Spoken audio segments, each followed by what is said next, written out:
From pillar to post and coast to coast, this is Live Audio Wrestling. Live Audio Wrestling. All right, hello, ladies and gentlemen. Dan the Mouth Lovranski here for Live Audio Wrestling and the Fight Network, and it is indeed my pleasure at this time to sit down with a man, a very talented man. He wrestles under very different names, Aaron Stevens. He's wrestling now in TNA as Aron Rex, but you probably know him best as Damien Sandow from the WWE. I'm so happy to sit down with this man. Aaron, how are you doing today? I am wonderful, and I think before it's all said and done, the Aron brand, be it Stevens or Rex, I think is going to surpass Sandow because, what's going on in TNA, there's ratings, numbers are showing they're increasing every week. And there's some really good stuff going on there. And, we were just chit-chatting before, and I just said how in May, when I had parted ways with WWE, I had never made plans to do this, in any kind of capacity other than a couple autograph signings and stuff like this. And then 2017, that was going to be it. But they reached out, and just a great atmosphere. A lot of changes. People are really kind of getting motivated and geared up. And again, it's a great place. And I'm happy I did it. But I'm also happy I'm here at Battle Arts Academy for Destiny Wrestling. And Santino Marella, formerly Santino Marella, now Anthony Corelli, as we call it. I was traveling with him when he had the idea for this place. He wanted to have a gym that served professional wrestling, weightlifting, fitnessing, conditioning. Fitnessing is not a word, by the way. I apologize. But there's, and then the heavy bags, does MMA, judo, jiu-jitsu. It's just so much. And what he has been able to do is it's amazing, like how dedicated, determined he was, and it's this great facility here. So I come actually here to train, every couple months. And then with Destiny Wrestling, how Destiny is such a great promotion, and it's, you hear more and more about it. And I have the joke, if I notice it on social media, it has to be something, because I'm very much like, I'll send a tweet out every now and then, and I don't, not really as in tune to pop culture as you think I may be, but you keep hearing Destiny, and then, he's working with Santino, and then, again, promotion's first class from a production standpoint. It's just great. It's like there's a cooperation. There's Battle Arts and Destiny who are like, they come together, and you have this great show. And it's a great environment for me to be in. Right on. Now, before we talk about some of that other stuff like TNA and that, I do have a couple quick WWE questions. Yeah. Just curious. I mean, you had, like we were talking earlier, you had us right from the beginning as wrestling fans. When you came out in that robe, in that towel, the big words, I'm an old guy. I'm like, this is classic heel. Yeah. This is classic old school heel. Thinks he's smarter than the fans and talks down to them. It was amazing. There is beauty in simplicity, and that the original intellectual savior of the masses was proof of that. Pink tights, a terrible looking bathrobe, a beard, and I have the complex where I'm smarter than everybody else. Yeah. Now, did that come from you, or was that the company? Where did that idea come from? Again, there was many layers to it, like, the pink trunks, and then, well, how do I make a bigger deal out of the pink trunks? Cover them up. So cover them up with something that is really not in line with a guy that would wear pink trunks. Perfect. An old school 1950s bathrobe like Luthez used to wear. And then it kind of became its own thing, and it was just it was great how that organically evolved. And my other, I guess, personas were always very organic. Like there was never a time up in WWE where I was taken off TV and we're going to give you a facelift, or we're gonna a new character vignettes, and you go away and right. That was never me. Regardless of what I was doing, there was something, and you could kind of tied into the week before, and it was, Well, the thing I always admired about you is that when they constantly kind of threw shit at you, and you turned it into filet mignon every time. Like I really respected the way that no matter what they did to you, you just went out there and ran with it. Well, I mean, in all seriousness, there's two reasons. One is personal pride, because on the show, if I have to go do something that will not necessarily paint me in the light of a sane person, I'm going to do it all the way. I'm gonna be all in, because as an individual, as a performer, I expect nothing less of myself, and I can't do it. But for the fans too, people pay good money to see you. Whether you're here at Destiny Wrestling, whether you're at Impact Wrestling, at WWE, people pay money to sit and watch you and give you their time. You owe them nothing less than everything you have, and that doesn't mean necessarily going out there and saying, okay, I'm going to go and do a bunch of dangerous chair shots and crazy stuff that you shouldn't be doing. So to any younger wrestler, that's not what I'm saying. It's putting everything you have into the performance you're doing, regardless of what it is, and that's just that's how I'm wired. So.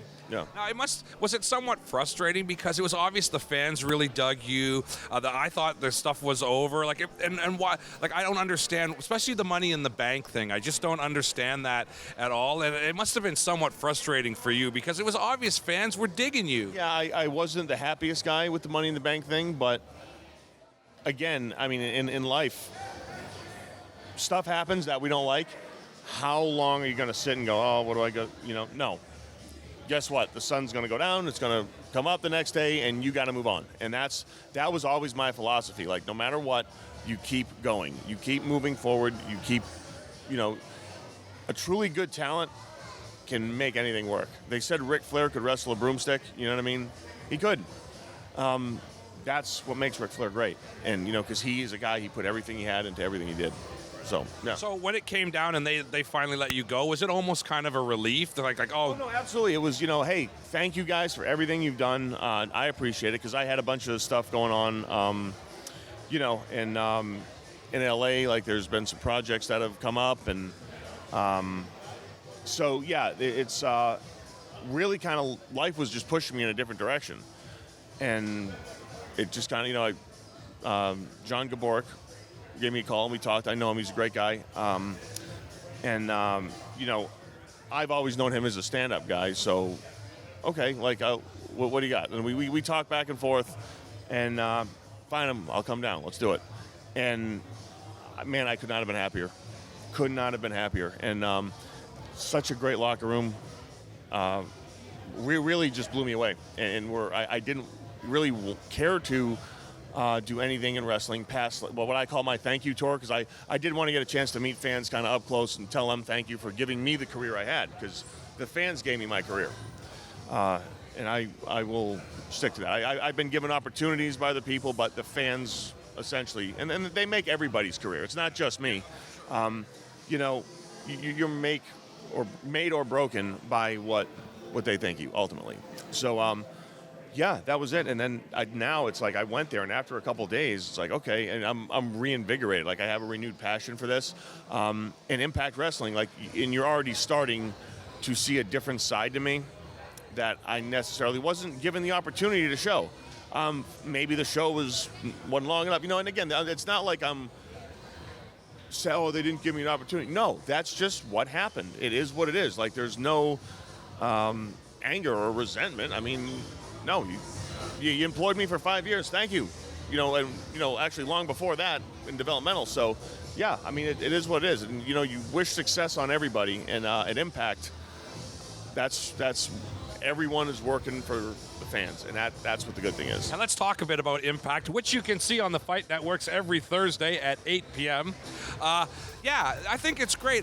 Were you surprised that they kind of put you right in you're in a major top program right out of the gate here? No vignettes, nothing really, just bang, here he is. The thing with me is I try to approach every day. I don't even think in terms of the wrestling business, with how do you bring a guy in and program. No, I've gotten to a point where I just, all right, what are the fans going to do? What are the fans going to think? What is, the powers that be going to give me to perform? And, essentially, there it was you got 8 minutes. Go talk. So they did. They just let you go out there and do your thing. Yeah, and it was, again, they managed very well, the actual, how things are set up for television. But it was just a lot of freedom. They said, go say what's on your mind. And it's interesting, you're involved with Drew Galloway, who also had another individual somewhat similar to yourself, who had a lot of potential and was really got the big push, and then they just kind of fell off the map in WWE, and they let him go. And now he's doing awesome in TNA. Awesome. I mean, he's doing awesome in TNA. He's traveling all over the world. I mean, he's one of the best, man. He really is. But I still owe him. Well, I'm definitely looking forward to what you guys do with each other. The other thing, too, the name, the Aron Rex, where did that come from? Was that their creation? Well, Aron's my real name, and I think what's important because, you know, the brand, they need to identify themselves. So, you know, I say, hey, let's come up. I can be Aron, but get a different name in there. What do we think? We came up with that. Great. The name doesn't make the man. I remember when I, you know, the names and the first name was, Damien Sandow. What? Everyone said, what is that? And it doesn't matter. I'm going to define what that is. And, you know, I'm going to define what Aron Rex is. Aron Rex is the same guy that portrayed Damien Sandow, Mizdow, and every other character I did. But he's got a little more freedom this time. Aron Rex is, you know, just... Again, and I do very much live in the moment, and you know, with the live audience interaction, and it's going to be fun. And it's the character itself really isn't a character now. It's more just it's me. But again, with everything going on over at TNA and where I'm at, it's funny because it's like stuff's lined up, and there's a lot of good stuff going on there. Have you had a chance to meet Billy Corgan? Yes. Very cool. I mean, the guy understands the wrestling business. And, you know, you forget that he is one of the biggest rock stars on the face of the earth because he's very easy to talk to, really good guy, smart guy, got a vision. And it's cool. It's cool. I mean, everyone there has been a class act. I mean, and again, like we're talking class act, like Destiny Wrestling, it's, you know, George Iceman and good buddy of mine. You know, met him actually through Anthony or Santino. Yep. And it's just cool, like getting an opportunity to be up here, you know, being a part of something like this. And, you know, if you haven't been to Battle Arts, again, I'm sure you've said this too, just check it out. There's no other gym like it. You know, especially now it's like converted to an arena, which is so cool. And there's just a lot of good stuff going on here. A lot of good stuff going on in Destiny Wrestling. And it's a real good time to be, you know, in the entertainment/MMA business. And so. Just one other quick question before we wrap. You did mention you were looking at other projects. I'm thinking like acting and stuff. Was that what you were checking out? There's been some that have come up and some that have been done. Legal reasons I can't say, but keep an ear out. It should be soon. All right. Well, thank you so much for chatting with us, man. Continued success, and I know you're going to do awesome in TNA. Likewise. Thank you. I appreciate it. We'll see you again. Okay.